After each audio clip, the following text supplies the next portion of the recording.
Passengers बचे रह गए। उनके पास खुद को बचाने के लिए सिर्फ एक ही चारा था, अपने ही फैमिली मेंबर्स और यार दोस्तों का मांस खाना। फ्लाइट 571 की कहानी, चाहे इसे आप दुनिया का सबसे बड़ा चमत्कार कहो या मानव इतिहास की सबसे बड़ी क्रूरता, लेकिन इस कहानी को सुनकर आपकी रूह कांप जाएगी।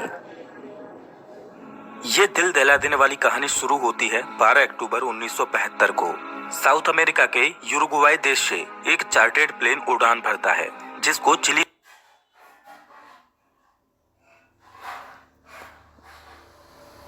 देश की राजधानी सैंटियागो में पहुंचना है। इस प्लेन में बैठे हैं रग्बी प्लेयर्स और उनका मैच देखने जा रहे हैं उनके फैमिली मेंबर्स, उनके रिलेटिव्स और उनके यार दोस्त। इस प्लेन में टोटल 45 पैसेंजर्स हैं, जिनमें 9 क्रू मेंबर्स हैं। ये फ्लाइट 3 घंटों में अपनी डेस्टिनेशन पर पहुंच जाएगी, लेकिन रास्ते में इसको एंडीज की पर्वतमालाओं को पार करना होगा। लेकिन दुर्भाग्य से आगे चलकर मौसम खराब मिलता है। इस वजह से इस फ्लाइट को रास्ते में ही अर्जेंटीना के मेंडोजा शहर में लैंड कराया जाता है। ये फ्लाइट रात भर वहीं रुकती है और अगले दिन यानी 13 अक्टूबर को उड़ान भरने के लिए तैयार होती है। लेकिन परेशानी ये है कि अभी भी मौसम खराब है। लेकिन अच्छी बात यह है कि इस फ्लाइट का जो पायलट है वो इस रूट से पहले भी 29 बार उड़ान भर चुका है। इस वजह से उसे पूरा आइडिया है कि इन एंडीज की पहाड़ियों को कैसे पार करना है। पायलट के कॉन्फिडेंस की वजह से ये फ्लाइट 13 अक्टूबर को दोपहर के 2:18 पर फिर से उड़ान भरती है। यहाँ से सैंटियागो पहुँचने में सिर्फ 1 घंटे का रास्ता बचा है और पायलट को पूरा भरोसा है कि 1 घंटे के बाद वो सही सलामत सैंटियागो में पहुँच जाएंगे। ये प्लेन करीब 18,000 फीट के एल्टीट्यूड पर उड़ रहा था और धीरे धीरे एंडीज की पहाड़ियों को पार करता जा रहा था। लेकिन आगे चलकर मौसम और खराब होता गया, जिस वजह से विजिबिलिटी और कम हो गई और पायलट को आगे कुछ भी दिखाई नहीं दे रहा था। अगर मौसम साफ होता तो पायलट आसपास की पहाड़ियों को देखकर आइडिया लगा लेता कि प्लेन कहाँ है। लेकिन इस समय तो पायलट केवल प्लेन के इंस्ट्रूमेंट्स पर ही निर्भर है। अब क्योंकि पायलट को पता था कि वो 1 घंटे में सैंटियागो पहुंच जाएंगे, इसीलिए वो अपनी लोकेशन का रफ आकलन करता रहा और 1 घंटे के बाद जब उसे लगा कि उसने एंडीज की पहाड़ियों को पार कर लिया है, तो उसने सैंटियागो एयरपोर्ट पर एटीसी से प्लेन को लैंड कराने की अनुमति मांगी। एटीसी ने पूछा कि क्या आपने एंडीज की पहाड़ियों को पार कर लिया है? तो पायलट ने कहा कि हाँ, उन्होंने एंडीज की पहाड़ियों को पार कर लिया है। एटीसी भी पायलट द्वारा दी गई लोकेशन पर ही निर्भर थी, तो एटीसी ने प्लेन को लैंड कराने की परमिशन दे दी और पायलट से कहा कि आप प्लेन को 11,500 फीट के एल्टीट्यूड पर ले आओ। 3:21 पर पायलट प्लेन के एल्टीट्यूड को धीरे धीरे घटाने लगा। जैसे ही प्लेन नीचे आता है तो पायलट को दिखाई देता है कि अभी तो एंडीज की पहाड़ियां ही चल रही हैं और सामने एक बहुत बड़ी चट्टान है। जल्दी से पायलट प्लेन को फिर से ऊपर उठाने की कोशिश करते हैं, लेकिन अब बहुत देर हो चुकी थी। प्लेन को ऊपर उठाते उठाते प्लेन का पिछला हिस्सा पहाड़ी से टकरा जाता है और वो टूटकर अलग हो जाता है। प्लेन का पिछला हिस्सा खत्म होने की वजह से पीछे की जो सीटें थीं वो यात्रियों सहित हवा में उड़ जाती हैं और 3 पैसेंजर्स हवा में ही उड़कर खत्म हो जाते हैं। इस टकराव में प्लेन का राइट विंग भी टूट चुका था, जिस वजह से प्लेन डिसबैलेंस हो जाता है, जिस वजह से उसकी दूसरी विंग भी पहाड़ी से टकराती है और वो भी टूट जाती है। अब केवल प्लेन का फ्रंट पार्ट ही बचा था, जो 350 किलोमीटर प्रति घंटे की रफ्तार से नीचे ग्लेशियर में टकराता है। प्लेन पूरी तरह से तहस नहस हो जाता है। प्लेन के पायलट तुरंत मारे जाते हैं। 45 में से 12 लोग इस घटना में मारे जा चुके हैं और 33 लोग अभी भी जिंदा हैं, लेकिन इनमें से ज्यादातर बहुत जख्मी हालत में हैं और उन्हें ये भी नहीं पता कि इस समय वो कहां पर हैं। ये क्रैश हुआ प्लेन जमीन से 3,570 मीटर की ऊंचाई पर एंडीज की किसी अनजान पहाड़ी पर बिखरा पड़ा है। क्या वो इस पहाड़ी से बचकर निकल पाएंगे या नहीं, ये कोई नहीं जानता। अभी तक जो हुआ वो तो महज एक छोटा सा ट्रेलर था। इस फ्लाइट की असली कहानी तो अब शुरू होगी। आप कल्पना भी नहीं कर सकते कि आगे चलकर इनके साथ क्या होने वाला है। ये वीरान एंडीज की पहाड़ियां अब इन पर कहर बनकर बरसने वाली हैं। इनकी आगे की स्टोरी जानकर आपकी रूह तक कांप जाएगी। घायल हुए पैसेंजर्स में से एक पैसेंजर था नांदो पराडो, जिसके सिर में चोट आई थी, जिस वजह से वो कोमा में चला गया। परेशानी ये थी कि जल्द ही सूर्य ढलने वाला था और शाम होने वाली थी। इस वजह से रेस्क्यू टीम के पास उनको ढूंढने के लिए ज्यादा वक्त नहीं था और बाई चांस अंधेरा होने से पहले उनको नहीं बचाया गया तो इस बर्फीली पहाड़ी पर रात गुजारना नामुमकिन होगा, क्योंकि यहाँ का तापमान रात में -30 डिग्री सेल्सियस तक पहुँच जाता है। जल्द ही रेस्क्यू के लिए 4 जहाज रवाना किए गए। इन चारों जहाजों ने एंडीज की पहाड़ियों को खंगाल डाला, लेकिन इन्हें कहीं भी कुछ भी नहीं मिला, क्योंकि प्लेन ऐसी जगह पर क्रैश हुआ था जहां पर सफेद बर्फ और घना कोहरा था और प्लेन भी सफेद रंग का ही था। इस वजह से ऊपर से देखने पर रेस्क्यू टीम को क्रैश साइट का अंदाजा ही नहीं हो पा रहा था। देखते ही देखते रात हो गई और उस दिन रात भर के लिए रेस्क्यू ऑपरेशन को स्थगित कर दिया गया। बचे हुए पैसेंजर्स को उम्मीद थी कि वो कैसे भी करके सिर्फ आज की रात काट लें, कल तो उन्हें कोई न कोई बचा ही लेगा। और उन्होंने क्रैश पड़े प्लेन में शेल्टर बनाया और रात गुजारी। ये रात इनके लिए बहुत भयानक थी, क्योंकि आज की रात इन्हें -30 डिग्री सेल्सियस में गुजारनी है। लेकिन इनके पास एक उम्मीद है कि कल इन्हें कोई न कोई ढूंढ लेगा और बचा लेगा। इस उम्मीद में ये इस रात को कैसे भी करके काट लेते हैं। लेकिन 5 लोग इस रात को नहीं झेल पाते और अब जिंदा बचे हुए लोगों की संख्या 33 से घटकर 28 रह जाती है। अगले दिन की सुबह 14 अक्टूबर को सर्च ऑपरेशन फिर से चालू किया जाता है और 11 जहाज इन्हें ढूंढने के लिए उड़ान भरते हैं। लेकिन परेशानी वही थी कि क्रैश हुआ प्लेन सफेद रंग की वजह से बर्फीली पहाड़ियों में नजर ही नहीं आ रहा था। बचाव दल के जहाज सर्वाइवर्स के ऊपर से उड़कर जा रहे थे, लेकिन उन्हें वो नीचे नजर ही नहीं आ रहे थे।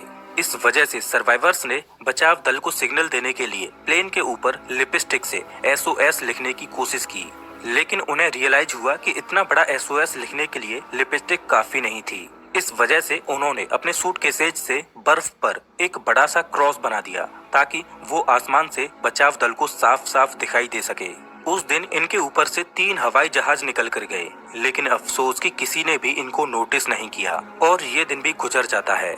अगला दिन यानी 15 अक्टूबर, उस दिन भी कुछ ऐसा ही हाल रहता है, लेकिन बचाव दल इन्हें ढूंढने में असमर्थ रहता है। अब इन सर्वाइवर्स को समझ आ चुका था कि ये बहुत बुरे फंस चुके हैं। मदद कब तक आएगी ये कहा नहीं जा सकता। इस वजह से वो प्लेन में मौजूद चीजों से सर्वाइवल की तकनीक बनाने लगे। धूप में बर्फ को पिघलाकर वो बूंद बूंद करके पानी की व्यवस्था तो कर ले रहे थे, लेकिन खाने के लिए उनके पास ज्यादा कोई ऑप्शन नहीं थे। क्रैश के 3 दिन बाद यानी 16 अक्टूबर को नांदो पराडो कोमा से जाग उठता है और जैसे ही उसे होश आता है तो उसे पता चलता है कि इस क्रैश में उसकी मां खत्म हो चुकी है और उसकी 19 साल की बहन गंभीर रूप से घायल है। दिन प्रतिदिन गुजरता जा रहा है, मदद मिल नहीं पा रही। प्लेन में जो खाना था वो भी खत्म हो चुका है। सूरज की रोशनी बर्फ से रिफ्लेक्ट होकर इनकी आंखों को डैमेज कर रही है। भूख, प्यास और असहनीय ठंडी को सहते सहते अब इन्हें इस पहाड़ी पर 8 दिन गुजर चुके थे। रेस्क्यू प्लेन आते और इनके ऊपर से निकल जाते। क्रैश के 8 दिन बाद नांदो पराडो की बहन भी जीवन की लड़ाई को हार जाती है और अपना दम तोड़ देती है। और उधर 8 दिनों के बाद सर्च अभियान को रोक दिया जाता है, क्योंकि अक्टूबर के महीने में वहां पर बहुत ज्यादा बर्फ पड़ती है। इस वजह से सर्च अभियान को 2 महीनों के लिए स्थगित कर दिया जाता है। ऑफिशियल्स को ये लगा कि इन 8 दिनों में सारे यात्री मारे जा चुके होंगे। इस वजह से उनकी मुर्दा बॉडीज को 2 महीने के बाद खोजकर उनके घर वालों को भिजवा दिया जाएगा। इधर सर्वाइवर्स को प्लेन के मलबे में एक रेडियो मिला। जब सर्वाइवर्स ने रेडियो को ऑन किया तो उसमें उन्हें की न्यूज ब्रॉडकास्ट हो रही थी कि फ्लाइट 571 के सर्च ऑपरेशन को अब बंद कर दिया गया है। इस न्यूज ने सर्वाइवर्स के होश उड़ा दिए। अभी तक तो उनको अपने खोजे जाने की एक उम्मीद थी, लेकिन वो अब रेडियो पर अपने ही मरने की खबर सुन रहे थे। अपने खोजे जाने की एक उम्मीद की किरण थी, वो भी टूट चुकी है। अब उनको पता है कि यहाँ पर मौत निश्चित है। अब या तो परिस्थितियों को अपने ऊपर हावी होने दो या उनका डटकर सामना करो। उन्होंने प्लेन की सीटों को फाड़कर उसकी रुई को अपने कपड़ों में भरकर ठंड से बचने की कोशिश की। सीट कवर्स को पैरों में लपेटकर बर्फ में चलने के लिए जूते बनाए। सबसे बड़ी दिक्कत खाने की थी। अब जिंदा रहने के लिए इनके पास सिर्फ एक ही ऑप्शन था, वो करना जो इतिहास में कभी भी किसी ने नहीं किया, जिसके बारे में सोचकर ही रूह कांप जाए। इन्होंने बर्फ में पड़ी अपने फैमिली मेंबर्स, रिलेटिव्स और जिनके साथ वो कभी खेले कूदे उन यार दोस्तों की मुर्दा बॉडीज को खाने का फैसला किया। हालांकि ये फैसला लेना उनके लिए बिल्कुल भी आसान नहीं था। एक एक करके दिन गुजरता जा रहा था। इनके पास खुद को बचाने के लिए कोई भी प्लान नहीं था। वो रात को ठंड से बचने के लिए टूटे पड़े प्लेन के अंदर ही सोते। लेकिन क्रैश के 16 दिन बाद यानी 29 अक्टूबर को कुदरत ने इनको एक और झटका दिया। वो रात में सो रहे थे और अचानक उन्हें पता चलता है कि पहाड़ से बर्फ का एक मोटा हिस्सा टूटकर नीचे गिर रहा है। ये एवलांच इतनी जोर से आया कि भारी मात्रा में मौजूद बर्फ ने उनके टूटे प्लेन को अपनी चपेट में ले लिया। उनका प्लेन बर्फ के नीचे दब चुका था और प्लेन के अंदर भी बर्फ घुस चुकी थी, जिस वजह से उनके लिए ऑक्सीजन की कमी हो गई और दम घुटने की वजह से 8 और लोग अपनी दम तोड़ देते हैं और अब केवल 19 लोग ही जिंदा बचे हैं, लेकिन वो भी बर्फ के नीचे दबे हैं। इस बर्फ से बाहर निकलने में इन लोगों को 3 दिनों का समय लग जाता है। अब इन्हें रियलाइज हो जाता है कि यहाँ रहेंगे तो एक एक करके सब लोग मारे जाएंगे। इससे अच्छा है कि इस पहाड़ी से बाहर निकलकर मदद ढूंढने की कोशिश की जाए। उन लोगों में ज्यादातर सभी जख्मी हालत में थे, इस वजह से वो इस पहाड़ी को पार करने में सक्षम नहीं थे। लेकिन 3 लोग ऐसे थे जो कम चोटिल थे, इस वजह से उन तीनों ने इस पहाड़ी से बाहर निकलकर मदद लाने का फैसला किया। उन्होंने रास्ते के लिए मांस के टुकड़े अपने साथ लिए और उनको ठंड से बचने के लिए सबसे मोटे कपड़े दिए गए। और क्रैश के 33 दिनों के बाद यानी 15 नवंबर को ये तीनों लोग मदद ढूंढने के लिए निकल पड़ते हैं। चलते चलते इनको शाम होने लगती है, तभी इनकी नजर प्लेन के दूसरे टूटे हुए हिस्से पर पड़ती है। प्लेन का जो पिछला हिस्सा टूटकर अलग हो गया था, उन्हें वो दिखाई देता है। जब वो उस मलबे के पास जाते हैं तो उन्हें उसमें खाने के लिए बहुत कुछ मिलता है। आज की रात उन्होंने इसी में गुजारने का फैसला किया। पिछले कुछ दिनों में आज की ये रात उनके लिए अच्छी रही। प्लेन के उस पिछले भाग में उन्हें एक बैटरी मिली। उन्होंने सोचा क्यों ना इस बैटरी को प्लेन के मेन बॉडी के पास ले जाया जाए और उसमें लगी कम्युनिकेशन डिवाइस को चालू करके मदद बुलाई जाए। लेकिन बैटरी का वजन 25 किलोग्राम था। इतनी भारी बैटरी को इतनी कमजोर हालत में क्रैश साइट पर ले जाना संभव नहीं था। फिर उन्होंने सोचा कि प्लेन की मेन बॉडी से उस कम्युनिकेशन डिवाइस को ही निकाल कर इस बैटरी के पास लाया जाए और उसे चालू किया जाए, जिसकी मदद से वो बचाव दल को बुला सकें। कुछ दिनों तक इन्होंने इसे चालू करने की कोशिश की, लेकिन इन्हें सफलता नहीं मिली और क्रैश के 59 दिनों बाद यानी 11 दिसंबर को एक और एवलांच आता है, जिसमें 3 और सर्वाइवर्स मारे जाते हैं, जिसके बाद जिंदा बचे लोगों की संख्या केवल 16 रह जाती है। और अब ये तीनों नौजवान कैनेसा, पराडो और विजिंटेन बिना किसी गियर के ग्लेशियर पर चढ़ाई करने के लिए निकल पड़ते हैं। ये तीनों पश्चिम दिशा की ओर चलते चले जाते हैं, लेकिन ये बिल्कुल भी नहीं जानते कि जिस दिशा में ये जा रहे हैं उसमें कोई इंसानी बस्ती इन्हें मिल पाएगी या नहीं। उनको बस ये लग रहा था कि उनको इस सामने वाली पहाड़ी को पार करना है और उन्हें मदद मिल जाएगी।